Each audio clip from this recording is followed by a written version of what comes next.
아멘. 김순종 목사입니다. 켜주실래요? 네, 제가 큰 소리로 할게요.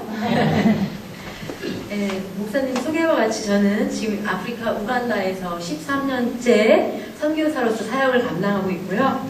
오늘 남북교회에 제가 처음 왔거든요. 목사님은 오래전부터 아셨고 알았고 또 사모님도 오래전에 한국에 있을 때 같은 교회에서 반주자로 저는 주의자로 원수같이 같이 잘 지냈었는데 오늘 와서 보니까 너무 교회가 아름답고 또 목사님 말씀을 나누는데 감격동이 되었어요. 이 성전이 오랜 세월 동안 지어졌고 현재도 아직 여러분들이 마음과 뜻을 다해서 정성을 다해서 하나님 앞에 헌신하고 있다는 거 말 들었습니다. 앞으로 더 지치지 마시고 남부교회에서 성도로서 또 재직들로서 사역하실 때 더 열심히 지치지 마시고 피곤해하지 마시고 더 열심히 주님 앞에 감당하는 그 사역들이 나중에 하늘나라에 갔을 때 너가 남북교회에서 일했구나 너무 잘했구나 라고 칭찬받는 여러분들이 되시기를 주님의 이름으로 축복합니다. 아멘. 저는 2002년도 2월 26일 날 비행기를 타고 가보지 않았던 미지의 땅 아프리카로 향했습니다. 사실 저는 신학교 3학년 때 선교사로 부르심을 받았어요. 근데 그때는 제가 신학교 가기 전에 선교원을 운영했었는데 어린이 부흥사가 되기 위해서 신학을 시작했거든요. 어린이 주일학교를 오랫동안 했기 때문에 지금도 하나님께서 자랑하는 것이 한 가지가 있어요. 그건 뭐냐면 나는 주일학교 교사 30년을 했다. 이거를 자랑합니다. 아멘. 그래서 여러분들도 우리 집 몇 평이다 이런 거 자랑하지 마시고 이번에 한국에 와서 들어봤더니 세상적인 것이 교회 안에 너무 많이 들어왔어요.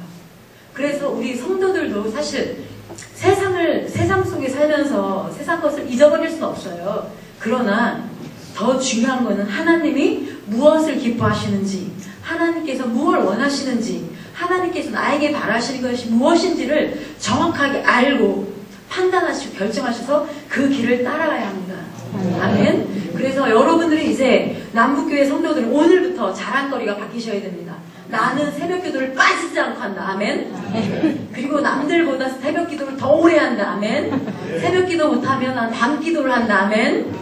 주일학교 봉사를 남들보다 더 열심히 더 충성스럽게 아이들을 이 지구 우주에서 제일 사랑한다. 내 아이들을. 아멘. 그런 것이 자랑거리네요. 나 오늘 나 이번에 차 바꿨잖아. 에쿠스로 막 이런 거. 이런 거보다는 그것도 자랑거리지만 하나님의 복을 받아서 영적인 자랑거리가 첫 번째. 아멘. 두 번째 육적인 자랑거리가 두 번째. 그래서 오늘 저와 여러분들이 나눌 거는 저는 선교사기 때문에 사실 자랑할 것이 사역지밖에 없어요. 그렇다고 저는 아직 결혼을 아직 안 한 상태거든요. 못했는지 안 했는지 모르겠지만 혼자예요. 그래서 저는 못했다에 더 많이 중점을 둡니다. 그래서 자랑할 거는 남편도 없고 자식도 없고 재산도 없고 오늘 저는 하나님을 자랑하려고 합니다. 그래서 피차간에 이제 제가 오늘 지나고 내일 지나면 금요일에 다시 우간다를 가거든요. 그래서 그동안 12년 동안 하나님께서 주신 거 간증거리 자랑하고 마음껏 오늘 자랑하고 다시 돌아가서 언제 한국에 돌아올지 모르겠지만 그때는 더 큰 자랑거리 더 많은 자랑거리를 가지고 돌아오겠습니다. 그 기도에 용사였다라고 하는 분이 5만 번의 기도에 응답을 받았다고 하죠. 그분을 딱 들으면 5만 번이면 도대체 몇 번이야 도대체 셀 수가 없잖아요. 제가 도전을 받았어요. 이분은 5만 번이면 나는 왜 5만 번이 안 되고 5만 번보다 더 적을까? 더 많이 하나님 앞에 기도하고 더 많은 기도의 응답을 받아야겠다는 게 제 삶의 목표예요. 나중에 그것도 자랑거리가 되겠죠. 선교지로 나가라고 하는 주님의 말씀을 듣고 나갈 때는 사실 어떤 교회에서 후원을 해준다, 동역을 하겠다 그런 교회가 없었어요. 저는 초등학교 3학년 때 전도를 나왔던 구세군 교회에 사람들에게서 뒤에 쫓아가다가 따라간 곳이 종착역이 교회더라고요. 지금 생각하니까. 그때부터 지금까지 한 번도 주님을 떠난 적이 없어요. 예배당을 떠난 적이 없고, 그리고 그 교회라고 하는 거를 몰랐고 하나님이 예수님이 누군지도 몰랐던 사람에게 엄청난 큰 은총을 주신 거죠. 저희 가족은 지금도 믿질 않아요.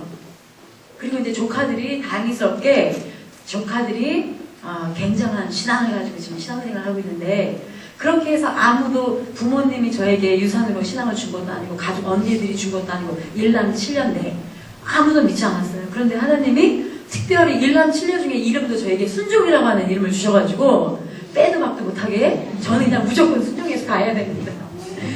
그리고 성씨도 불씨가 아니라 김씨라서 그냥 가야 돼요, 저는.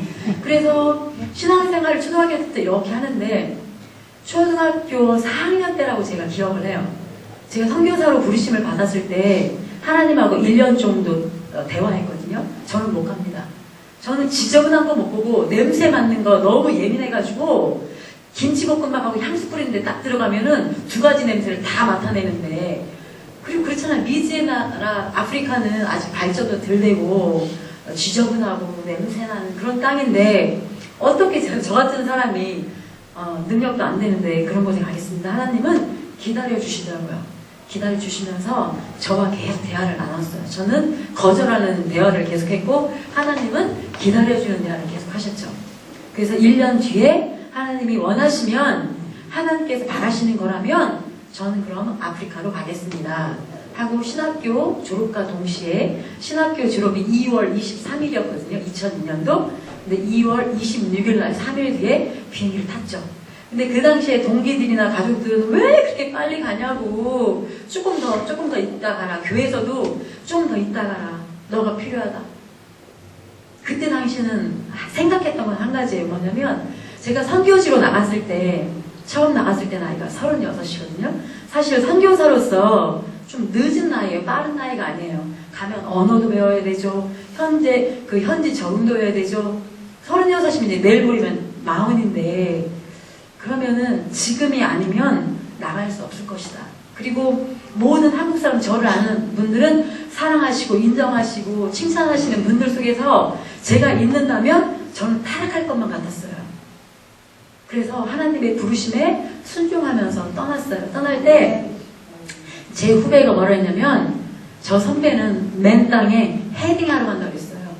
왜냐면 가진 것도 없고 누가 든든하게 해준다는 사람도 없고, 그러나 믿음이 있다라고 하는 것은 여러분들이나 저나 마찬가지예요. 믿음이 있는 사람에게는 불가능은 없어요. 믿는 사람에게는 아주 크고 넓고 거칠고 험악한 그런 게 없어요. 왜? 믿음이 있으면 모든 것을 다 통과할 수 있는 힘을 가지고 있기 때문이에요. 여러분들도 한국 땅에서 지금 굉장히 많이 타락하고 어렵고 어지러운 혼란의 시대, 한국 교회 성도로서 살아가면서 많이 힘드실 거라고 믿어요. 교회에서 사역하고 봉사하다 보면 지치지 않고 이 정도면 되겠지, 이 정도면 되겠지 하지만 계속 일은 불어나고 계속 목사님이 자꾸 나를 불러대고 막 일감을 주고 얼마나 지쳐요. 그렇지만 하나님 앞에서 여러분들이 서 있다면 모든 것을 다 감당하실 수 있을 거예요. 저는 그 일을 선교지에서 하고 있죠. 이제 선교지에 가서 보니까 한국에서 생각했던 선교지는 뭐냐면 낭만. 여러분들 아프리카라고 하는 땅을 한번 지금 머릿속에 다시 이렇게 잠깐 한번 생각을 해보세요. 뭐 같다고 그러세요? 사파리. 저는 아직 사파리 못 해봤어요. 그래서 사람들이 아직까지도 사파리를 못 했냐고, 왜 안 한 게 이상하냐? 안 할 수도 있는 거죠. 나중에 더 좋은 데서 할 거니까. 근데 이런 사파리 생각나죠. 막 사자들이 뛰어다니고, 그 다음에 기린들이 막 멋있게 걸어 다니고, 그죠? 막 초장이, 광활한 초장이 있고, 막 텔레비전에 동물의 왕국 보던 것처럼. 근데 그렇지가 않아요. 아프리카 처음 딱 갔더니 그렇지가 않아요. 발달한 곳은 한국보다 더 발달했고요. 부자들은 여러분들보다 훨씬 더 잘 살고요. 다 BMW, 이런 막 희한한 비싼 차도 있잖아요. 그런 거 수영장 딸린 차 집에서 살고요. 때로는 제가 선교사인데 저는 외국인인데 비교를 하면 당신이 외국인이냐 내가 외국인이냐 할 때가 있어요. 너무 잘 살아서. 그렇지만 우리 선교사들이 일을 하는 곳은 무조건 100%다 일을 해야 되죠. 부자라고 해서 행복한 것도 아니고 부자라고 해서 신앙 좋은 것도 아니잖아요. 그래서 우리들의 제가 살고 있는 그 부지코 카사나라고 하는 마을은 본인들이 직접 말하기를 저주받은 땅이다 이래요. 왜냐면 그곳에 가서 살아봤더니 살인자, 무당, 그리고 정말 칼대가 없어서 종착역으로 온 곳이 부주코 카사나라고 하는 그런 마을이에요. 사실은 이 카사나라고 하는 마을은 여명이라고 하는 뜻이거든요. 이름 되게 멋지잖아요. 그래서 이제 2008년도에 제가 땅을 구입해서 그곳에 들어갔는데 2008년도 4월 전에는 저주받은 땅이었지만 2008년도 4월 이후에는 하나님이 축복의 땅으로 그 땅을 변화시킴을 저는 고백합니다. 아멘. 왜? 2008년도 그 대지 3,720평을 구입했는데 나중에 땅 구입을 하고서 알았어요. 그곳이 무당이 살았던 곳이에요. 무당 할머니가 진을 치고 살던 곳이어서 현지인들은 감히 그 안에 들어오지를 못했어요. 우리도 한국 사람들도 무당 무서워하잖아요. 그죠? 무당 보면 괜히 그냥 이렇게 되고 가까이 가서 말 못하겠고 왜 내 과거를 알까봐 좀 무서운 느낌이 있잖아요. 그리고 생각하면 좀 이렇게 좀 그렇잖아. 혼란의 영이 있어서 믿는 사람들도 별로 좋아하지 않고 그 나라 사람들도 마찬가지예요. 그 나라 사람들도 무당하면 되게 섬찟하고 감히 그분이 살고 있는 그 집을 드나들지 못하는 거예요.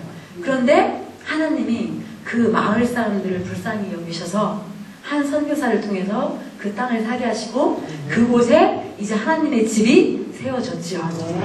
그래서 지금은 누구라도 원하는 사람이라면 저희들이 아침에 문 7시에 대문을 열고 저녁 7시에 문을 다시 닫거든요. 왜냐하면 그곳에도 한국에도 강도가 있고 도둑이 있잖아요. 그것도 마찬가지예요. 여러분들이 이제 막 사진 보고 미디어에서 이렇게 보면 그 사람들 눈 이만하잖아요. 황소만하잖아요. 그래서 보면 쌍꺼풀 다 있고 막 눈 초롱초롱하고 이러면 사람들이 막 이래. 어쩌면 저렇게 막 순하게 보일까, 순진하게 보일까 막 이러잖아요. 여러분들도 그죠? 근데 저는 사실 살아갈수록 그들이 두려워요. 왜냐면 알아간다는 것은 좋은 것도 있지만 두려운 것도 같이 있더라고요.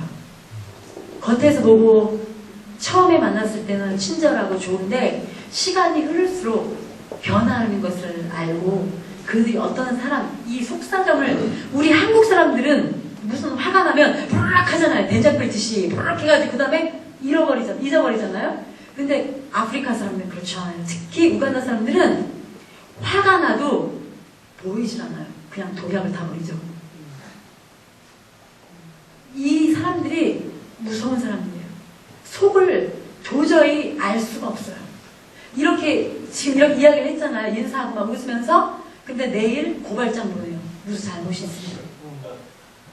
그런 거를 알아가니까 현장에서 체험을 하니까 이 사람들이 무서워요. 두려워요. 친구로 우리는 한국 사람들은 친구로 사귀면 10년지다 자랑하잖아요. 나 10년지기 친구야. 뭐 20년지기 친구야. 그러면 사업하는 사람이 너 이거 그냥 가져가. 너는 내 친구니까 막 이러잖아요. 그 사람들은 알아갈수록 가격이 더 비싸져요. 알아갈수록 우리는 더 좋은 걸 챙겨줄 것 같은데 그 사람들은 희한한 걸 더 줘요. 고장난 걸 줘요. 너는 내 친구잖아. 그러니까 가져가도 되잖아. 너는 내 친구니까 비싼 거 비싸게 줘도 되잖아. 내가 너 부자라는 거 알겠는데 너 선교사니까 돈 있는 거 아니야? 이런 식으로. 그러니까 이거를 현장에서 선교사들이 살아간다는 것은 사실 그런 어려움이 있어요. 그리고 우리 특히 우간다 사람들에게는 하지 말아야 될 3가지가 있어요. 우간다 여러분들이 나중에 오실 거면 요 3가지를 하시면 안 돼요. 첫 번째, 그 상대방 앞에서 화를 내면 안 돼요. 절대. 그래서 그냥 무슨 일이 있어도 그냥 이렇게 웃고 넘어가고 해야지 괜히 화냈다가 나중에 독 먹어요. 둘째로는 그 사람이 어떤 제의를 하잖아요. 너 나 이것 좀 해줄래? 라고 물어봤을 때 거절을 하면 안 돼요. 또. 그래서 우리 우간다 사람들하고 살면 답답한 게 그거예요. 왜냐면 시간이 안 되고 여건이 안 되면 미안하다. 나 이것이 안 될 수도 있는데 못하겠네? 이렇게 거절할 수 있는데 그 사람들은 거절을 하면 이 사람이 나하고 원수구나. 그래서 등을 저버리고 말아요. 굉장히 무섭죠. 그리고 3번째는 거짓말을 하면 안 돼요. 근데 자기들 거짓말 200% 하거든요. 그러면서 거짓말하면 화내고 안 좋다고 하고 그러니까 이게 어떨 때는 딜레마에 빠지는 거예요. 본인들은 세 가지 다 하는 것 같이 하면서 우리한테는 하지 말라고 하고, 좀 화를 내면 왜 나한테 하냐고 나를 무시해서 그런 거거든. 그래 나중에 원수가 되는 거죠. 그 나라에 살면서 한 가지 질문을 해볼게요. 저에게 일어났던 상황인데, 여러분들 같으면 어떤지, 아니면 거기에서 이런 생활을 계속하니까 나중에는 제가 어떤 생각이냐면, 내가 잘못된 건가? 상식이 무너져버리고, 이게 평균치라고 하는 게 상식이잖아요. 그러면 이걸 이렇게 하는 게 맞는 것 같은데? 그런데 아닌 거예요. 예를 들면 저희 센터, 미션 센터에서 딱 나왔는데 시내로 나가는 길이 한 길이에요. 길이 하나밖에 없어요. 길이 그렇다고 차 2대 다닐 수 있는 길도 아니고 한 대 다니고 한 대가 더 오려면 피해 있다가 이렇게 피해서 다녀야 된단 말이에요. 그런데 집에서 딱 나왔는데 큰 덤프 트럭이 그 장작 같은 걸 해가려고, 그리고 거기는 목재 사업이 되게 많은데 큰 그 전기 전봇대를 하려고 나무, 그 통나무죠. 이런 거를 길게 해서 그걸 실어가기 위해서 큰 트럭이 앞에 와서 있는 거예요. 제가 나갔죠. 그러면 상식선으로는 어떻게 되죠? 이 기사가 차를 빼주고 난 가고 당시 후진해가지고 뭐 1m밖에 안 되니까 그럼 다시 해놓고 자기네들 일을 하면 좋잖아요. 그죠? 그게 정상 아니에요? 그죠? 그런데 딱 나왔는데요. 현지인이 아니고 외국인이죠. 그 사람들이 봤을 땐 제가 아무리 좋은 생각, 이들과 함께 살려고 온 좋은 마인드를 가지고 있는데 그런 데서는 일을 안 해요. 그냥 저거 외국인이네? 저 사람 외국이다. 색깔이 틀리다. 하얀색이다. 무중구. 그 사람들이 우리를 보면 다 무중구 하면서 따라다닌단 말이에요. 무중구, 쭈꾸미 뭐예요? 외국인 너 나한테 100원만 줘. 이런 거예요. 쭈꾸미, 무중구. 이게 옛날에 우리가 미국 사람 봤을 때 뭐 코쟁이, 뭐 초콜릿 뭐 이런 것처럼 거기도 지금 하거든요. 딱 나서 기다렸어요. 저는 당연히 치워질 줄 알고. 그런데 몇 분을 기다리고 빠질 생각을 안 하는 차가. 그래서 제가 차에서 내렸죠. 그래서 기사가 어디 갔느냐? 그때 기사가 타운에 갔대요. 걸어서 20분이면 오거든요. 10분이면. 그런데 너 우리 이거 다 실을 때까지 기다리라는 거예요. 몇 시간을? 2시간 넘게를. 저는 약속이 있어서 타운에 11시까지 가야 되는데 그때가 10시인데. 그래서 사람이잖아요. 사람. 그죠? 목사이고 선교사이고 좋은 마인드를 가지고 있는데 뭐가 올라오겠어 이게? 하고 올라오겠죠. 그래서 최대한 부드럽게, 왜냐하면 그 사람들한테 화내면 안 되니까 부드럽게 가서 불렀어요. 내가 지금 약속이 있어서 나가야 하는데 좀 차 좀 먼저 빼줬으면 좋겠다. 기사가 없다라는 거예요. 그래서 제가 그래? 그러면은 알았다. 저도 이게 나오기 저도 지혜가 있어야 되니까 제가요 어떻게 했냐면 제 차를 차 트럭 뒤에 바짝 댔어요. 바짝. 그 사람들 그거 못 실게, 장작 같은 거 못 실게 바짝 대놨어요. 그랬더니 그 일꾼들이 와서 보더니 너 지금 뭐 하는 거냐고, 너 이 차를 바짝 대놓으면은 우리 어떻게 신냐고. 눈만 감고 아깝하고 내가 좋은 말로 했잖아요. 차를 조금만 빼달라고. 근데 기사가 없다면서 그랬는데 그렇게 차를 딱 대놨더니 타운에 갔다는, 시내에 갔다는 기사가 어디서 나타났는지, 배트맨인지 슈퍼맨인지 딱 나타나가지고 차를 빼는 거예요. 이건 정말 적은 이예요. 적은 이. 이런 것이 1년 365일 있다고 생각을 해보세요. 제가 이렇게 예쁘게 늙어가는 건 하나님의 은혜예요. 진짜. 흰머리, 제가 하나님한테 머리, 제가 이제 조금 있으면 이제 50이거든요. 이렇게 손 얹고 하나님 흰머리 나지 않게, 주름살 늘지 않게 막 이러면서 축복하지. 기도, 안수기도. 이 땅에 살면서 제가 추구름 방탱이 돼가지고 돌아가면 안 됩니다. 하나님 예쁘게 늙어야 됩니다. 예쁘게. 1년, 2년 살 때 이제 그런 테스트를 받죠. 사람들이. 현지인들에게 제가 단련을 받는 거예요. 한국에 있을 때는 이거 막 있어 보이잖아요. 막 성격이 제가.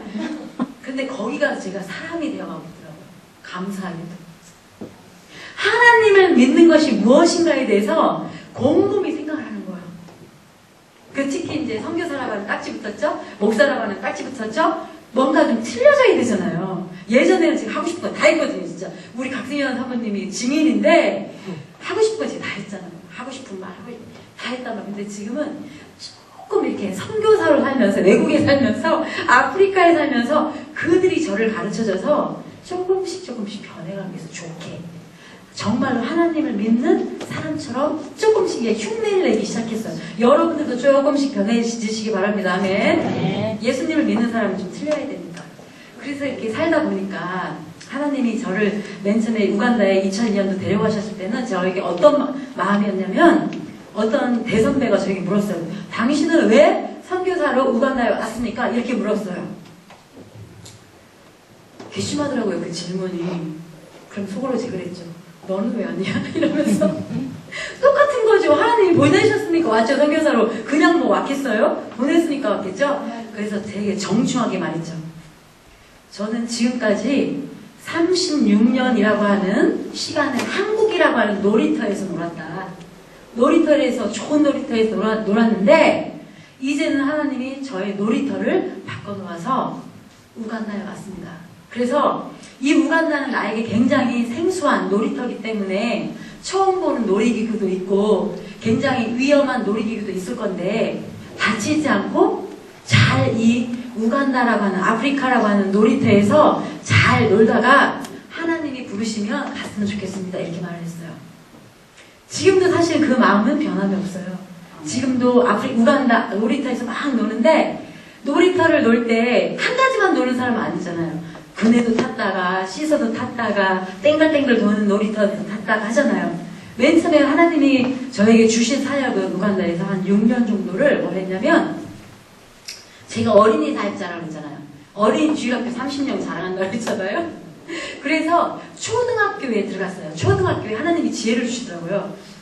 네가 할 수 있는 일이 뭐냐면 우간다 초등학교 아이들, 국민학교 아이들을 대상으로 하나님의 말씀을 가르치고 찬양을 가르치고 그들에게 필요한 것을 제공하면 좋겠다 해가지고 6년 정도를 그 사역을 했어요.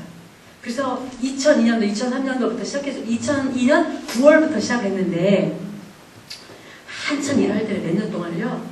일주일에 월요일부터 금요일까지 토요일날 수업을 안 해요. 거기는 원래가. 거기는 또 감사한 게 종교 수업이 있어요. 종교 수업. 그래서 종교 수업 시간에 제가 들어가는 거예요. 그래서 한 학교만 가는 게 아니라 한 일주일에 7, 8학교를 가요. 그러면 일주일에 한 1000명 정도를 만나거든요. 엄청난 어장인 거예요. 그래서 한 학교 같은 경우에는 그 학교는 350명 정도 아이들 했는데 한 400명이 약간 한데 종교 수업이니까 모슬렘도 있고요. 모슬렘 아시죠? 모슬렘 이렇게 알라 믿는 막 절하고 모슬렘 선생님이 따로 있고 저는 이제 개신교 쪽으로 들어가고 카톨릭 또 설교자가 와요. 세 그룹이 있는데 이 아이 350명, 370명 되는 아이들이 다른 그룹에는 안 가고 저한테만 오는 거예요. 그래서 저는 그걸 몰랐어요. 나중에 알았는데 모슬렘 애들도 여기 오고 카톨릭 애들도 여기 오고 그냥 오는 거예요. 그런데 나중에 그 학교 교장이요. 저를 못 오게 하는 거예요. 왜 그러냐? 그랬더니 애들 너무 좋아하는데 모슬렘 집 아이들이 찬양, 예수님 찬양 이런 거 하고 집에 가서 그걸 하는 거예요. 막 아멘 막 이러면서 오늘 말씀 들은 거 있잖아요. 예수에 대해서 막 복음 증거하잖아요. 십자가 사건 이런 거. 그러면 집에 가서 애들이니까 오늘 무중부가 어떤 무중부 외국인이 와가지고 우리한테 이런 노래 가르쳐줬고 우리에게 사탕도 줬고 우리에게 이런 말씀도 가르쳐줬는데 엄마 아버지 한번 들어보라고. 들어보니까 희한한 거잖아요. 이 부모들이 작담을 해가지고 학교에 말을 한 거예요. 저 무중부 못 오게 하라고 이 학교에. 왜냐면 우리 애가 카톨릭인데 우리 애가 모슬렘인데 얘 종교가 지금 모슬렘 쪽에 와야 되는데 싫으니까 안 가는 거예요. 그래서 그 학교에서 저에게 너 그럼 운동장에서 하지 말고 애들이 다 모이니까 다 보여서 그런 것 같다. 그러면 저희가 할 수 있는 채플 장소를 어디로 줬냐면 구석진 교실로 준 거예요. 넌 저 구석진 데 가가지고 대충 애들 오는 애들 가지고 하라고. 그런데 또 문제가 된 게 애들이 다 와가지고 그 창 바깥에서만 보는 거예요. 이렇게 못 들어오니까 장소가 적어서 더 큰 문제인 거예요. 더 전쟁이 탄 거예요. 결국은 그래서 그 학교에서 제가 쫓겨났죠. 너 이제 그만하라고. 학교 뒤범벅이 되게 안 되겠다고. 그리고 모슬렘 엄마들이 너무 반대를 해가지고 안 되겠다고. 그런 경우도 있어요, 사실은. 그래서 그런 거를 우간다, 루안다, 탄자니아, 케냐 이런 나라들을 돌면서 6년 정도를 했죠. 그러고서 열심히 다녔어요. 근데 문제는 그런 나라에서 열심히 다닌다는 건 뭐냐면 다 비행기를 못 타고 버스를 타요. 버스. 한국에 와서 우등고속을 타봤더니 고속버스 타봤더니 너무 좋은 거예요. 막 한 명짜리 있고 두 명짜리 있고 막 무슨 대통령같이 내가 왕되는 기분인 거예요. 그런데 우리 우간다는 버스가 뭐냐면 길고 높아요. 그리고 자리가 이렇게 좁아요. 한 명 딱 이렇게 앉으면 진짜 숨 쉬려면 옆에 사람한테 미안해 이렇게 하고 저는 이제 좀 얇으니까 그렇지만 뚱뚱한 사람들이 많잖아요. 아프리카는 뚱뚱한 사람이 제가 압사당할 것 같은 거예요. 이러면 그리고 또 버스가 다 오래된 거여가지고 의자가 막 이렇게 돼 있잖아요. 그럼 타닥 찾아간 데 가면 얘가 잠깐만 나한테 온단 말이야. 나는 밑으로 잠깐만 가고 좀 옆으로 좀 더 가라고. 그러면 나중에 또 타닥 찾아서 이렇게 오고 그거를 막 10시간, 13시간, 15시간, 20몇 시간씩 타고 다니는 거예요. 그런데 지금 생각하니까 죄송해요 이런다면서 제가 미쳤었더라고요.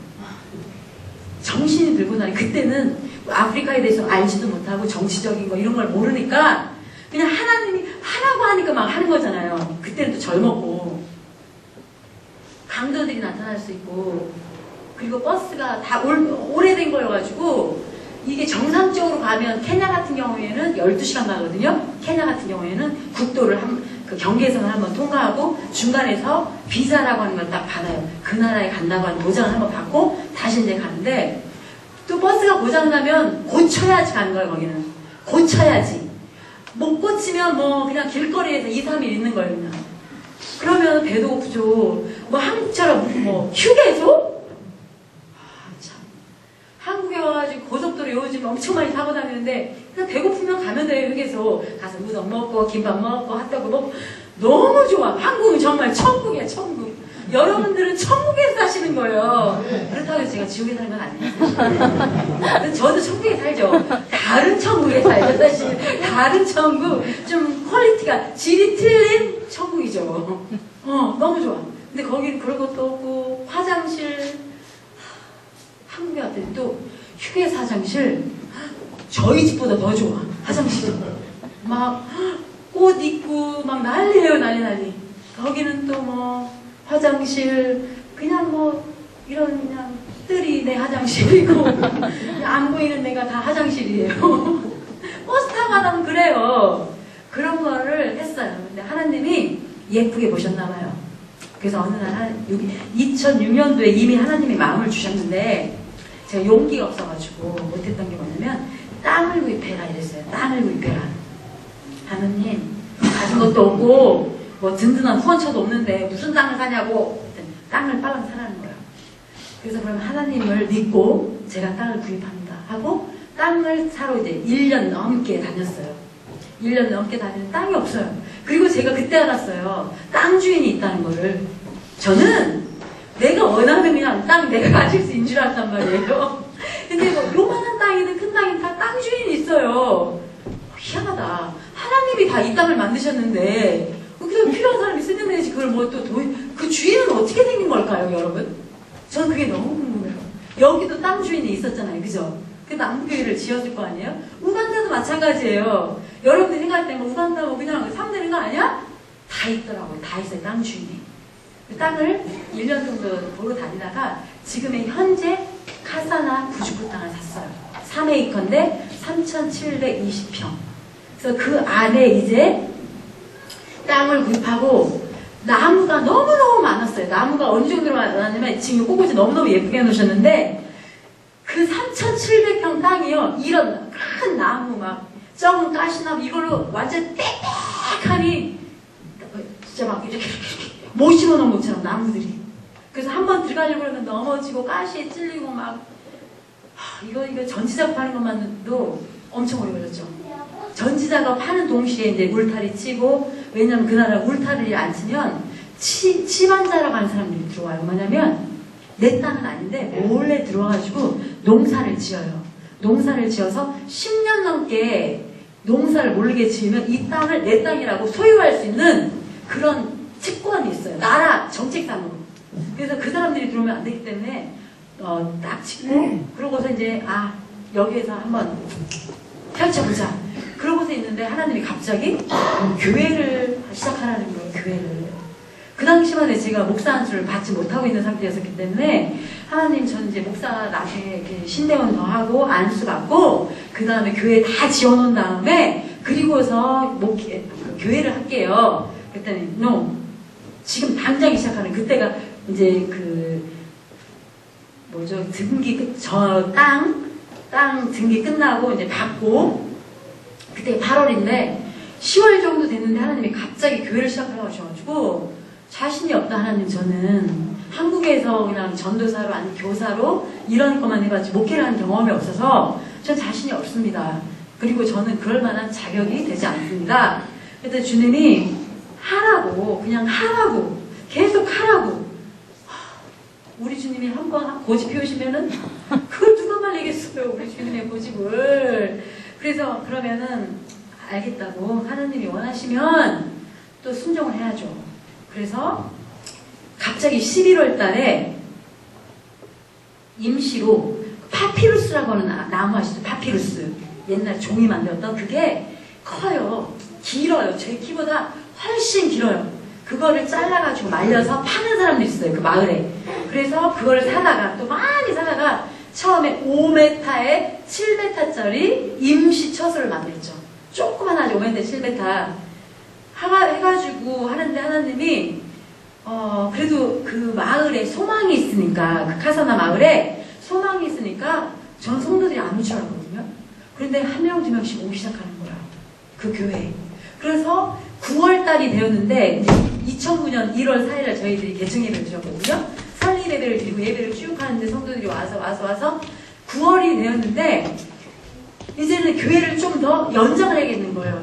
성도들이 많아지니까 그러면서 하나님께 기도했죠. 하나님 아무래도 좀 더 키워야 되는데 키워야 되면서 이런 마이크 이런 시스템이 없었어요. 그리고 제가 지금도 마찬가지죠. 제가 사는 데는 전기가 없어요. 이렇게 밝은 빛이 없어요. 그래서 빛을 볼 때마다 제가 탐을 냅니다, 여러분.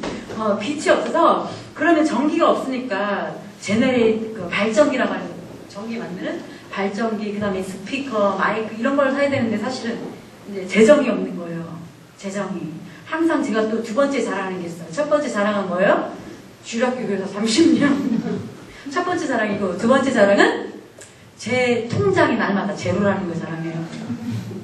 이거에 큰 진리가 있습니다. 뭐냐면 저는 기본적으로 성직자나 선교사가 돈이 있으면 안 된다라고 하는 주장이거든요. 특히 선교사는 써야 돼요. 무조건. 뭐를 위해서? 하나님의 나라를 위해서 써야죠. 내가 그거를 뭐 저축해가지고 무슨 뭐 굴려가지고 이자 따먹고 다니고 무조건 내고 들어오는 대로 하나님 위해서 써야 돼. 필요한 대로 다 쓰다 보니까 그때도 제로인 거예요. 제로, 0. 한국 통장도 0. 우간다 통장도 0. 나는 0만 좋아해. 그래서 하나님 그 당시에 제 주머니에 딱 10만원 100불이 있었어요. 100불. 그래서 하나님 이 100불 가지고 뭘 하면 좋을까요? 스피커도 사야 되고 마이크도 사야 되고 발전기도 사야 되는데 이거 100불 가지고는 뭐 얼토당토 안 하고 하나님 기도했어요. 하나님 어떻게 하면 좋을까요? 하나님 나 100불밖에 없네 진짜. 이러면 주머니 딱 100불. 그리고 시내에 나갔어요. 이메일을 확인하고 싶은 거예요. 그래서 이메일을 확인했어요. 굉장히 허탈한 마음으로 나는 오늘도 제로다 이러면서. 근데 기대하지 않았던 이메일이 하나 와 있는 거예요. 두바이 한인교회에서 선교사님 거기도 선교부가 있거든요. 선교부 집사님을 통해서 연락이 왔는데 어떤 그 교회 청년이 두바이 한인교회 청년이 자매인데 전 지금도 누군지 몰라요. 이야기를 하지 말라고 그랬대. 기도를 하는 중에 야 김순종 선교사 걔 진짜 죽는다 지금. 돈 좀 보내라 돈. 걔한테 좀. 걔 김순종 선교사 걔 지금 어떡하니 얘. 그래서 이 자매가 하나님의 음성을 들었어요. 하나님의 음성을 듣고 지혜로운 자매여가지고 두 목사님하고 의논을 했어요. 의논을 해가지고 하나님이 이렇게 말씀하시는데 어떻게 할까요? 하니까 이 목사님도 또 지혜로우셔가지고 그러면 너만 하지 말고 우리 청년회 같이 모아가지고 힘을 모아서 한꺼번에 모아서 보내드리자. 그래서 그 헌금이 왔어요. 근데 놀라운 건 뭐냐면 저는 그냥 하나님 이거 100불밖에 없네 이거 가지고 뭐하나 이러고 있었잖아. 이미 그 시내를 제가 자주 나가는 게 아니라 가끔가다 나가거든요. 일 있을 때 이미 하나님은 해놓으셨죠. 제가 늦게 그걸 봤을 뿐이지. 그죠? 그래서 여러분들 이거는 이런 거. 그래서 그거 받은 거 딱 해가지고 뭐예요? 스피커 사고, 마이크 사고, 발전기 사고. 아멘. 그걸로 예배 보고 있죠. 지금도. 그게 2009년 9월, 10월에 있었던 사건인데 이거는 굉장히 조그만한 거예요, 사실. 그래서 이렇게 그 뒤로 제가 하나님 이런 사건이 있구나, 진짜. 선교지에. 여러분들이 생각했을 때 선교는 당연히 해야 되고 선교를 왜 해야 되는지 알지만 선교를 어떻게 선교지에서 선교들이 하는가 궁금하지 않아요? 조금 있으면 이제 교회를 보여드릴 거예요. 지금 순종교회 거의 완성된 교회를. 그 교회는 전 기적이라고 불러요. 그 땅에 그렇게 아름다운 성전이 지어졌다는 거 저는 기적이에요. 그것도 어떻게 지어졌느냐. 이제 하고 있는데 개척을 했잖아요. 근데 또 하나님이 또 부르시는 거예요, 저를. 왜요? 그랬더니 성전 건축해야지. 이제 교회를 시작했으니까 성전 건축해야지. 이러지 마세요. 해야지. 진짜 이러지 마세요. 이러는 거 아니에요. 어? 하나님이 계속 말씀하시는 거예요. 해라. 성전 건축 걱정하지 말고. 근데 그때만 해도요, 제가 믿음이 있다고 해서 갔지만 또 때로는 우리도 다 그렇잖아요. 흔들리잖아요. 이게 저는 여자지만 이 배포가 이 스케일이 조그만하지 않고 하려면 왕창 잘하든지 안 할 거면 안 하든지거든요. 할 거면 나는 잘한다 그러면 이게 예산이 엄청 들어가는데 이건 개인적인 생각이에요. 제 개인적인 생각. 그리고 저는 성전 건축을 하면 원형으로 지을 것이다. 한 가지가 있었어요. 왜냐면 설교를 하다 보니까 이 교회도 사실은 직사각형이 아닌 거에 대해서 너무 감사해요. 이렇게 직사각형이나 정사각형이면은 성도들하고 이게 보는 눈이 목사님이 힘들어요. 근데 이렇게 원형이 되면 가깝거든요. 제 눈 보이시죠? 근데 이렇게 끼러지면 안 보여요, 저 뒤에 사람은. 그래서 저는 원형교회를 짓는다. 설교를 위해서. 그리고 원형교회를 짓는 이유는 우리 하나님이 지구를 둥그렇게 만드셨고 의미가 다 있거든요. 그 의미가. 그래서 그 의미를 따라서 동그랗게 짓겠다 하고 이제 결정한 게 있어서 그럼 하나님이 원하시면 하고 전 한 번 더 응답을 받고 싶어가지고 계속 기다렸어요. 기다린 게 1년 지나고 2년 지나고 2011년도 2월에 결정을 하고 이제는 그럼 기공식을 해야겠다. 본 건 있어가지고 들은 건 있어가지고 성도들을 다 모아가지고 주일날 예배 끝난 다음에 그 3,700명 중간에 교회를 성전을 지었거든요. 중간에 지은 이유는 뭐냐면 이 순종교회가 우간다와 전 세계에서 센터 역할을 할 것이다. 영역 있는 영적인 일을 감당하는 센터 역할을 할 것이다. 그래서 그 중간에 딱 박아놓은 거예요, 교회를. 그러면서 기용식을 하는데 장갑 끼잖아요. 목사님들하고 오신 분들 리본 잘라야 되니까. 거기는 또 그렇게 예쁜 장갑이 없어요. 또 목장갑도 없어가지고 한국에 제가 건축 뭐 하려고 몇 개 사간 게 있어서 목장갑 껴가 다. 흰 장갑 대신에 목장갑 딱 끼고 어디 보니까 하얀 장갑이 하나 예쁜 게 있어요. 이건 내가 끼고 나니 예쁜 게 되니까 예쁜 거 끼고 그 다음에 뭐 가위 같은 것도 없어요. 한국에서는 그렇게 흔한 게 거기 가면 또 없어요. 거기 가면 그래서 제 방향 다 보물상이야. 안 버려가지고 다 모아놔가지고 가위 들고 다 이제 예배한 다음에 자릅시다. 이 사람들이 그런 예배를 그런 축하 그런 걸 처음 해보는 거예요. 이제 현지인들은 내가 하나 둘 셋 하면 동시에 잘라야 된다고.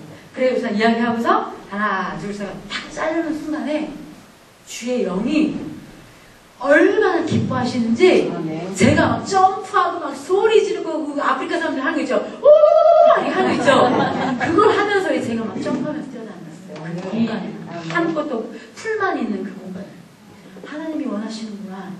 그날 밤에 꿈을 꿨어요. 하나님이 꿈으로 저는 많이 역사하시거든요. 꿈을 꾸는데 그 꿈에서 완성된 교회를 봤죠. 그러고 교회가 세워졌는데 물이 집채보다 훨씬 높은 물이 저희 교회가 12m인가 13m 정도 되거든요. 그 교회를 덮어버리는 거예요. 아, 네. 아주 맑은 물이. 아, 네. 그래서 제가 우리 순종교회를 개척하면서 목표하는 건 뭐냐면 한 가지인데, 말씀으로 교회가 온전해지는 건 한 가지거든요. 그 외에 뭐 11조하고 뭐 감사하고 이런 건 두 번째, 세 번째고, 말씀으로 교회가, 우간다 교회가, 그리고 우리 성도들이 바로 세워지는 게 목표예요. 그래서 말씀이 이 꿈에서는 이게 말씀이라고 하더라고요. 말씀, 성령에. 그래서 하나님이 이 교회를 사용하실 건가 보다. 그러고서 이제 건축이 시작됐어요. 건축이 시작되어가지고 2011년도 2월에 기초를 파가지고 이제 빌딩을 하기 시작하는 거예요. 쌓기 시작해 벽돌을. 그러니까 그게 거의 1년이 걸렸죠. 한 10월 정도에 10월, 11월에 끝났으니까 건축하는 게. 근데 지붕을 해야 되는데 또 제로야. 또 제로예요. 또 제로야. 사장님 또 제로예요. 왜냐하면 건축을 하다 보면 여러분들도 경험 있으시잖아요. 이 성전 지을 때 어떻게 지셨는지 다 기억하시죠? 그러면 기다려야 한단 말이야. 그것이 또 이제 될 때까지. 그런데 그 기다리는 시간이 1년이 넘고 이러다 보니까 제가 믿음이 조금씩 약해지는 건 아닌데, 왜냐면은 건물을 지어놨는데 빨리 지붕을 해야지. 안으로 우리는 비가 오면 우기철이 되면 막 한두 시간 폭우가 오거든요. 그 물이 성전 안에 들어가니까 이 기반이, 기초가 그 물 때문에 약해질까봐 저는 그게 가장 큰 걱정인 거예요. 그리고 아직 미장을 하지 않은 상태여가지고 혹시 이 부식될까봐, 벽돌이 한국처럼 세멘트 벽돌이 아니고 흙벽돌이거든요. 흙벽돌. 그러다 보니까 너무 이게 마음이 너무 괴로운 거예요. 그러다 보니까 제가 1년이 넘게, 그리고 우리 성도들이 너무, 우리 착한 성도들이 너무 고생했죠. 왜냐면 주마다 그 높은 곳에 올라가서 텐트 치고, 왜냐면 햇볕을 가려야 되니까. 햇볕을 가려야 되고 또 바람도 막아야 되고 이러니까 1년 넘게 젊은 청년들이 불평 한마디 없이, 불만 한마디 없이 그 텐트 3, 4개를, 4개 정도를 쳤다 풀었다 쳤다 풀었다 그걸 하는 거예요. 주마다. 그리고 또 뭐 햇볕만 아니라 비도 있잖아요. 비. 그 일부 예배는 그냥 햇볕이었는데 갑자기 또 비가 와요. 그러면 저희 교회도 이렇게 중위층이에요. 이렇게 중위층이어가지고 슬러브를 쳐놔가지고 비는 안 맞으니까 또 저를 비롯해가지고 성도들이 다 가는데 또 막 뛰어 들어가는 거야. 이제 비 안 맞고 예배 드려야 되니까. 그런 거를 1년 넘게 했어요.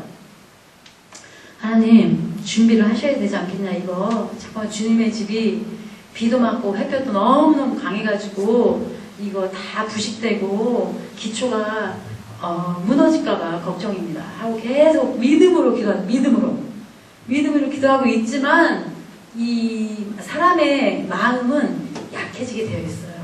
눈에 바로 보이지 않으면. 그러다 보니까 제가 이제 먹지를 못해요. 저는 식욕이 진짜 왕성해. 아침에도 2그릇씩 먹고 막 아침에도 쌈 싸먹고 막 이러거든요. 한국에 있을 때. 그런데 음식을 못 먹겠는 거예요. 그러니까 이 몸이 약해지죠. 여러분들도 그런 경험 있죠? 성전 지으면서 그런 경험 하셨을 거야. 어떤 분들은. 안 하신 분들도 많이 있을 수 있고, 나와 관련 없는 일이야, 이 일은. 이러면 뭐 잘 하셨겠지. 그런데 이 일은 나와 상관이 있다. 주님의 집이 이렇게 지금 늦어지고 부채 때문에 빚 때문에 이러는데, 그런 분들 그런 경험 있으실 거예요, 아마. 그래서 몸이 자꾸 아파져서 2년 전에 한국에 3개월 나왔었어요. 몸이 너무 약해지고 먹을 수가 없고. 그래서 오자마자 병원 신세를 한 달 정도 지는데, 저는 한국에 있을 때 병원이라고 한 36년 동안 가본 적이 없어요. 왜냐면 하나님 너무 건강을 주셔가지고 감기도 한번 들린 적이 없거든요. 근데 한국에 왔더니 너무 춥고 그냥 계속 그냥 링거 맞고 주사 맞고 감기약 먹고 그냥 계속 이렇게 널브러져 있다는 표현이 맞을 거예요. 널브러져 있으니까 저희 가족들이 그런 모습을 처음 본 거예요, 저를. 그러니까 굉장히 걱정 많이 하죠. 그러고서 한 달이 지났을 즈음에 2월 달에 기도를 하는데 어떤 사모님하고 같이 주님이 뭐라 하냐면 이제 준비했으니까 먹어라 이래요. 먹고 정신 좀 차리고 회복돼가지고 건강해서 다시 돌아가거라. 이제 먹어라. 걱정하지 말고 지분값하고 준비했으니까 걱정하지 말고 먹어라. 그래서 정말로 준비하셨냐고. 그때부터 그 기도하는 순간에 기쁨이 이렇게 일어나는 거예요. 기쁨이. 영적인 기쁨에서 이 몸에 갑자기 뭔가 확 도는 것처럼, 그러니까 회생한다고 해야 되나요? 뭐 희생한다고 해야 되나?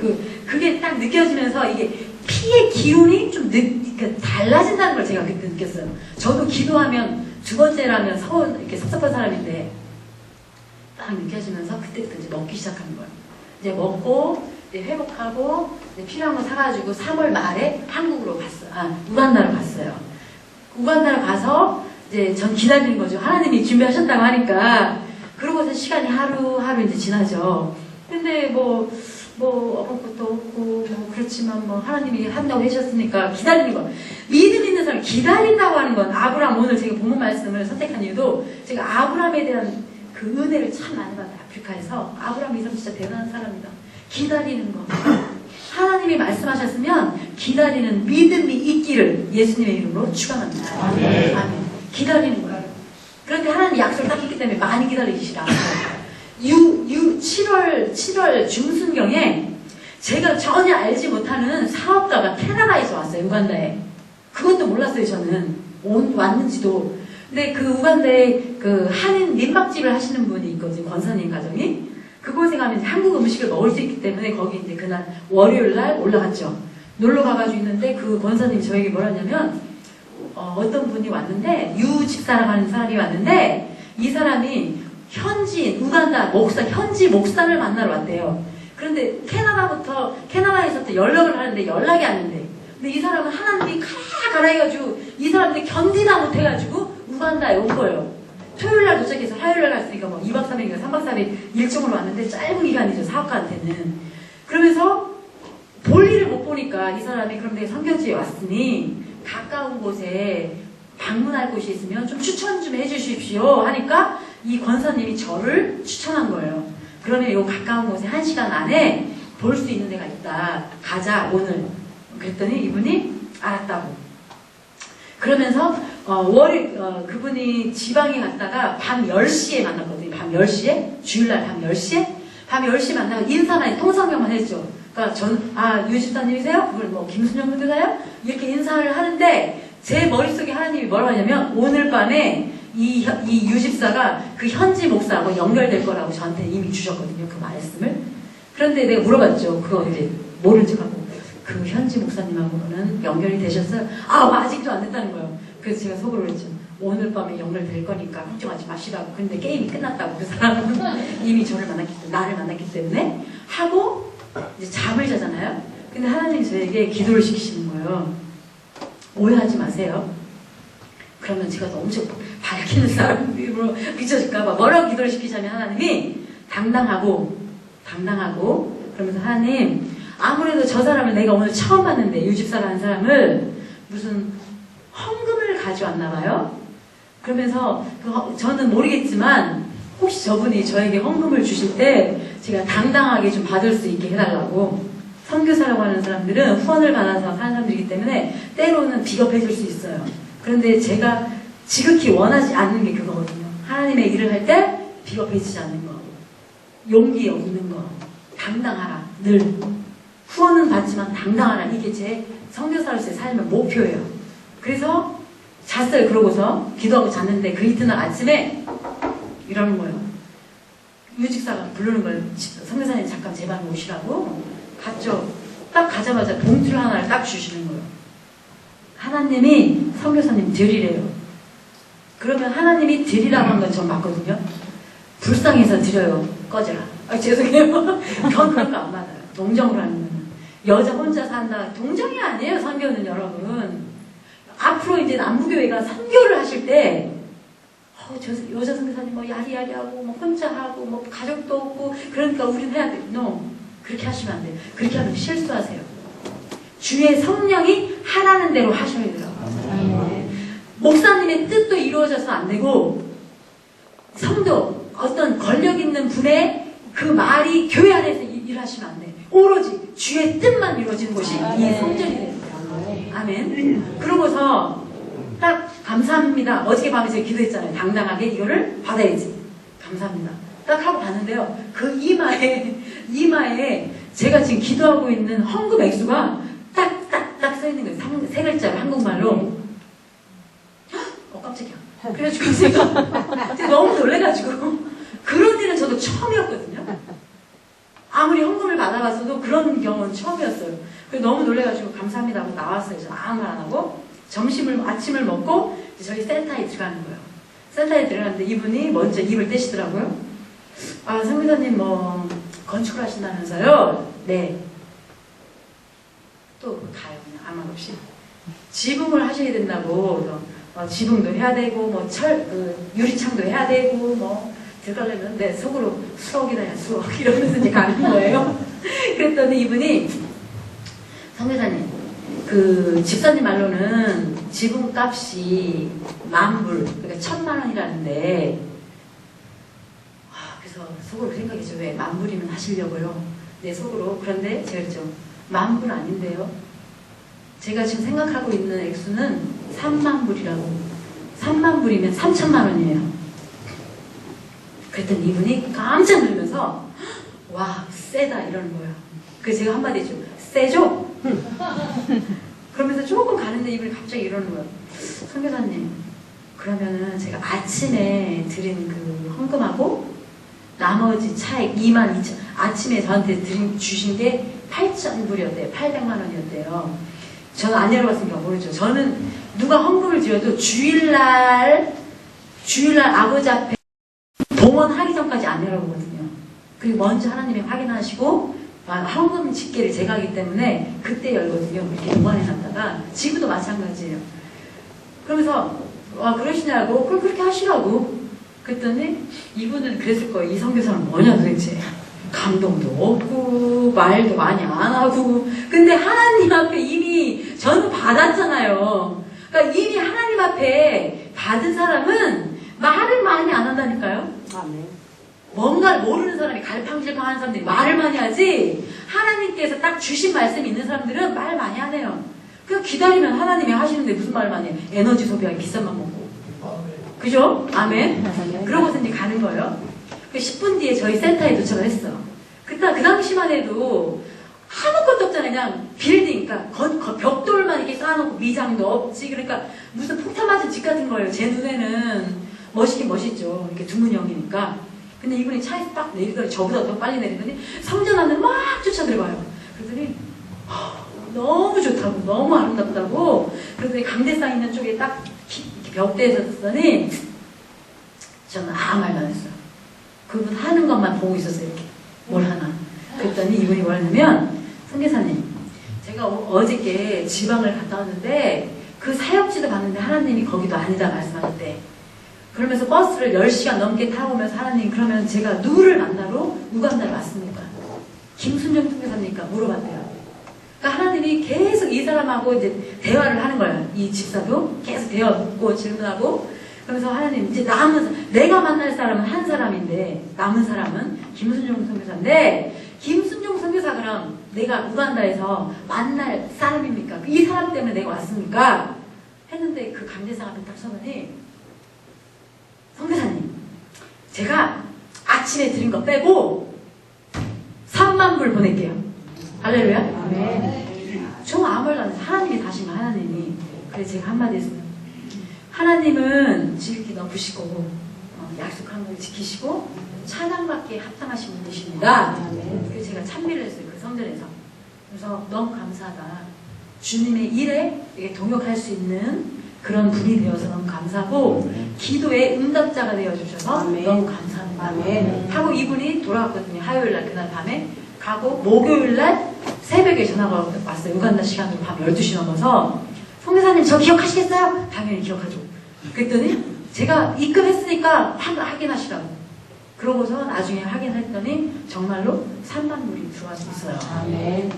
그것으로 지붕하고 예쁘게 튼튼하게 철근으로 막 하고 창문 달고 창문도 엄청나게 아치형으로 크게 해가지고 이거의 절반만 날 거예요 아마 유리창이 하고 그 다음에 창문까지 달았는데 창틀은 달았는데도 창문을 닫아야죠. 창문 또 다 하고 나니까 또 제로인 거예요.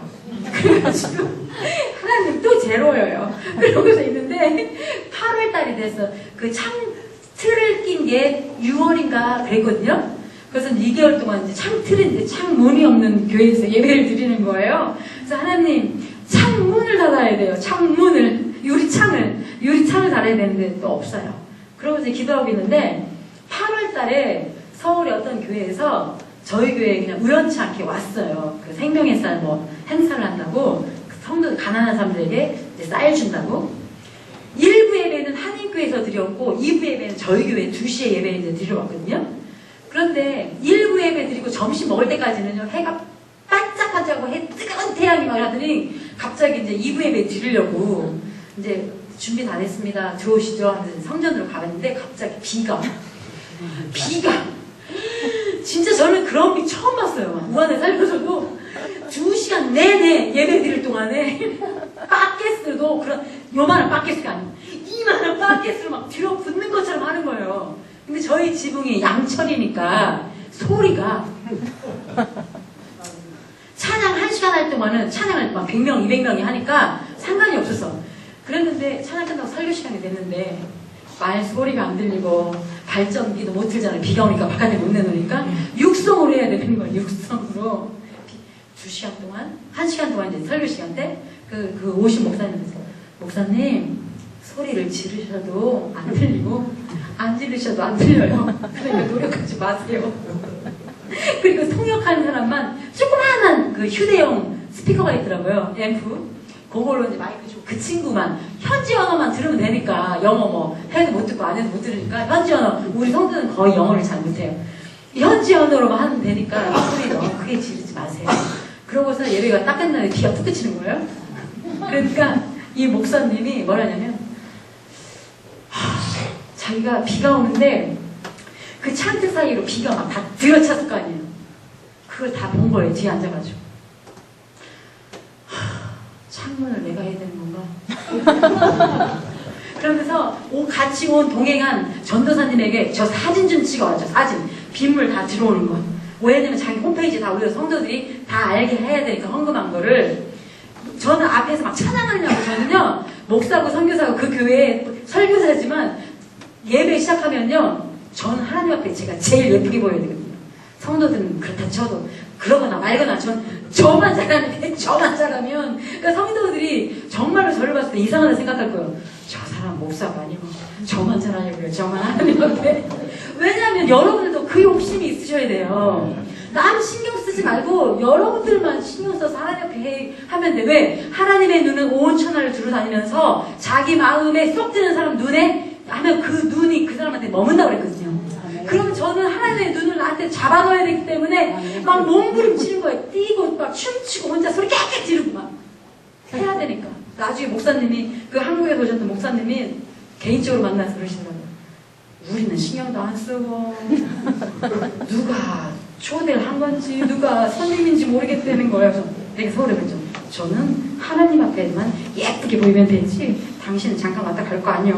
그리고 당신한테 뭐 해줄 것도 아니고 난 하나님 앞에만 잘하면 된다. 하나님 앞에. 물론 그렇다고 해서 그분들 뭐 방치하는 건 아니죠. 예배 끝나면 다 잘해주죠. 예배 시간은 하나님 시간이니까. 아멘. 우리 남교회 성도들도 이러한 소망이 있기를 바랍니다. 그래서 예배 시간에서 핸드폰 같은 거 밑에다 깔아놓고 막 이런 거 하지 마시고요. 아, 가슴 아프들 와서 왔더니 맨 뒤에 앉아가지고 그리고 옆에다 딱 놓고 진동을 해놓고 이래요. 이런 거 정말 하시면 안 돼요. 예배 시간 때. 그 예배는 하나님이 120%, 200% 안 받으세요. 잘 기억하시고 예배에 성공하는 분 되시기 바랍니다. 그래서 그렇게 예배를 드렸더니 이분이 나중에 그 이튿날 만나서 점심을 먹는데 옆에 와서 앉으래. 그러더니 왜 창문을 안 하는겨? 속으로 그랬죠. 몰라서 묻습니까? 없어서 묻다. 그러면서 제가 또 저 당당하게 되니까 할 거예요. 그랬더니 언제 할 거냐고. 곧 할 거예요. 곧. 그랬더니 이분이 그거 얼마면 되냐고. 얼마면 되겠어? 그러길래 제가 많지 않아요. 조금이에요. 한 150만 원이면 돼요. 한국 돈으로 뭐 130만 원인가 막 이러죠. 150만 원이 약간 안 되면 그 창문 그까지 하는 걸 그것이 없어가지고 그냥 비 다 들어차는데. 그러면 그분이 점수가 그러더니 빨랑 김성규한테 1,300불 드리라고. 유리창문. 창문 날개 창문. 어저께 봤지 그 창문. 자기가 뒤에 앉아가지고 하나님 저 일은 제가 해야 되는 겁니까? 왜 이렇게 부담감이 오는지 그분 나름대로 부담감이 있게 했더라고요. 그래서 창문도 달았어요. 지금은. 그래서 이제 지붕 있는 교회, 창틀과 창문 있는 교회. 그래서 이제 교회 완성이 다 됐고요. 선교사는 그렇게 선교해요, 여러분. 걱정하지 마세요. 오시면 한국에 오면 아유 그 어려운 데서 어떻게 사냐, 전기도 없고 물도 없고 뭐 희한한 벌레들 많고 아유 더러운 데서 어떻게 사냐 막 이러시는데, 저는 저에게 주신 사명이 그거니까 감당해야 되는 거고, 거기에서 전 천국처럼 누리면서 사는 거죠. 그리고 때로는 외로움과 싸워야 되고, 음식 때문에 싸워야 되고, 삐쩍삐쩍 이렇게 말라가고 골아가도 하나님이 그렇게 살라고 했습니다. 그리고 우리 예수님이 그렇게 사셨으니까 이 땅에서, 그죠? 저는 최소한 그렇게 생각하거든요. 예수님은 머리 들 곳도 없으셨다는데 저는 누울 곳이 있거든요, 사실. 그리고 예수님은 늘 그렇게 열심히, 저도 예수님처럼 하려고 지금은 이제 낮에 유치원을 개원을 해가지고 낮에는 새벽기도 끝나면 밥 잠깐 먹고 그 다음에 7시 반부터 일이 시작이거든요. 근데 새벽기도는 저희 6시 전에 이제 하는데, 새벽기도 끝나고 밥 잠깐 먹고 7시부터 아이들 오면 하고 끝나면 12시, 그리고 이제 점심 먹고 좀 쉬었다가 그 다음에 구역 예배를 나가요. 제가 직접 나가거든요. 여기는 아직 그렇게 훈련된 친구들이 없어가지고 현재는 지금 현지 목회를 하고 있는 거죠. 현지 목회. 현재 11구역을 돌아요. 그러면 뭐 산속에도 가고 여기도 가고 저기도 막 돌죠. 그래서 오늘 그 복음 들고 산을 넘는 자들의 발길이 얼마나 아름다운고 하면 제가 감격이 됐던 건 뭐냐면, 이렇게 차를 몰고 다니지만 어떤 곳은 차가 들어가지 못해요. 길이 좁고 위험해가지고 그럼 차를 한 곳에 세워놓고 거리면 30분씩 막 걷죠. 왕복 1시간씩 땀 막 흘리면서, 때볕이니까 오후 3시면 태양열이 가장 한국에서도 강할 때잖아요. 그러면 가서 이제 구역 예배하고 돌아오면 땀이 진짜 이렇게 쩔어가지고 몸에, 그러면서 하나님 나 오늘 너무 힘들다, 진짜 힘도 없고 먹는 것도 부실해가지고 다리도 후들후들 걸리고. 그런데 주님이 이 말씀을 주신 거예요. 복음 들고 산을 넘는 자들의 발길이 얼마나 아름답고도 아름답도다. 그 말씀 딱 주시는데 이게 새 힘이 얻는 거죠. 새 힘. 그렇지. 내가 지금 이 걷는 발길이 내가 내 건강을 위해서 걷는 것도 아니고, 나의 육체를 위한 것도 아니고, 나의 어떤 뭐 명예나 그런 걸 위한 것도 아니고, 그저 누군가가 이 복음을 듣고 구역 예배를 통해서 예수님을 듣고 술주정뱅이가 변해서 하나님을 만나고 소망이 없던 자들에게 소망이 생기면 충분한 거지. 나 혼자 희생해서 많은 사람들이 혜택을 본다면. 그래서 지금은 이제 힘들 때마다, 그 산을 넘을 때마다, 그 길을 걸 때마다 그 말씀을 묵상해요. 하나님 그렇습니다. 내가 지금 복음을 들고 걷습니다. 아무나 하지 못하는 거, 너무나 영광된 일을 나에게 맡겨주셔서 감사합니다. 이제 앞으로 해야 될 일이 더 많아요. 사실은 뭐 성전 하나 지어놓고 끝이 아니라 지금 계속 개척 중인 교회들이 지금 현재 2교회가 더 있거든요. 그래서 산속에 있는 치유할렘 순종교회, 또 이쪽으로 우리 순종교회를 기점으로 해서 30분, 차로 이제 30분 정도 걸리는 곳인데, 거기 알코올 중독자가 변해서 교회가 세워지고, 또 자살하려고 가던 사람이 우리를 만나서 예수 믿고 그 가정에서 교회가 생겨지고, 그래서 지금 현재 2교회가 더 개척 중이에요. 그래서 저는 이제 주일날 아침이 되면 새벽 예배까지 마치고 아침을 먹고 8시 반에 집에서 나갑니다. 그래서 예배 드리고 다 돌고 집에 오면 저녁 이제 늦으면 7시, 8시 하루 종일 이제 예배, 제가 좋아하는, 하나님이 좋아하는 예배만 하루 종일 드리다 오죠. 너무 기쁘죠. 너무 기쁘죠. 앞으로 목표가 있어요. 여러분들이 어떻게 이제 후원을 하시고 선교를 하실지, 어떤 선교사님을 모르겠지만, 선교사를 후원한다라고 하는 것은 이런 의미가 있어요. 사실 선교사, 우리 같은 선교사들은 현장에서 뛰는 사람이잖아요. 그래서 있을 때도 있고 없을 때도 있고, 때로는 금식해야 될 때 있고, 때로는 배고파야 될 때가 있어요. 때로는 내가 이것을 꼭 해야 되는가 갈등이 될 때도 있고, 왜 나는 이런 삶을 살아야 되나? 응? 그렇지만 하나님이 원하시는 거고, 하나님이 우리들에게 말씀하신 거기 때문에 사명자로서 사역자로서 그걸 살죠. 그럼 여러분들은 한국 땅에 사실 게 뭐냐? 기도하시고 선교사들 위해서 새벽마다 두 손 들고 무릎 꿇고 밤마다 하나님 앞에 선교사들 이름 불러가면서 여러분들의 기도가 없이는 우리 선교사들은 살 수가 없는 존재들이거든요. 혼자 사는 것 같잖아요? 아니에요.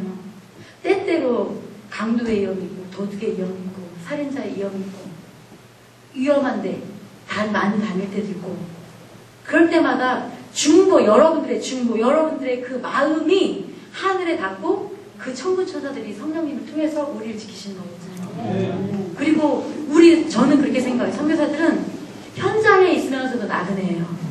왜? 틀리니까. 색깔도 틀리죠. 머리도 틀리죠. 언어도 틀리죠. 다 틀려요. 그들이 우리 보고 나그네인 거예요. 저 나그네. 아무리 좋은 뜻을 가지고 왔어도. 그런데 한국에 와도 또 나그네예요. 그래서 우리는 나는 뭐예요? 나는 뭔가 시간이 흐를수록 더요. 지금은 다행히도 제가 36년 동안 살면서 한국 땅에 사랑했던 사람들 있잖아요. 친구들 있잖아요. 가족들 있죠. 교회 같이 다니던 성도들 있잖아요. 이런 사람들이 나를 직접적으로 알았던 사람들이죠. 저를 설명 안 해도 김순종 하면 다 아는 사람이에요. 100%. 아니면 저보다 저를 더 잘 아시는 분들이기 때문에 저를 말하지 않아도 다 알아요. 그런데 새로운 곳에 가면 저를 이야기를 다시 해야 돼요.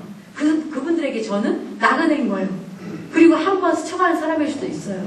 근데 최소한 여러분들이 하나님을 믿는 사람들이라면, 예수님을 믿는 형제 자매라면, 선교사들을 형제로 생각하고 자매로 생각한다면 이제 우리를 나그네로 생각하시지 않고 정말로 친형제 자매처럼 따뜻하게 그분들을 안아주실 필요성이 있어요.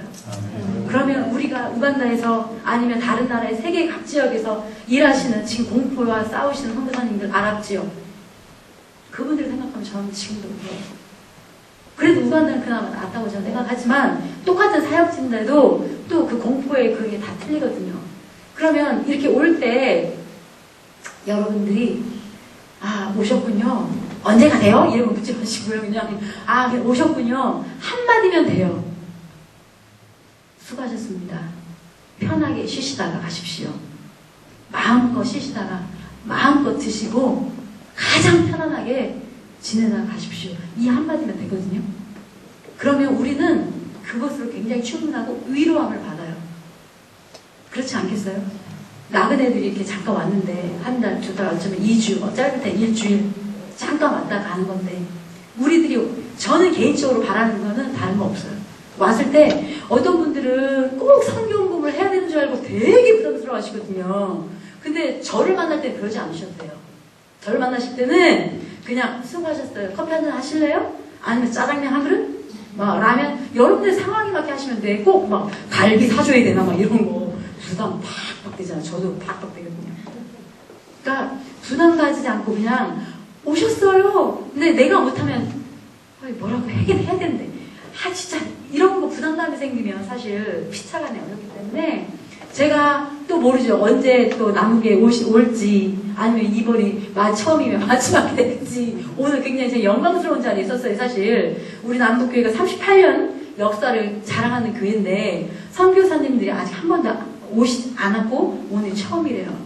이 영광스러운 자리에 부족한 자가 왔는데 어느 정도로 여러분들이 받으실지 모르겠어요. 그러나 지금까지 38년 동안 우리가 못했다면 살아있는 건 기회거든요.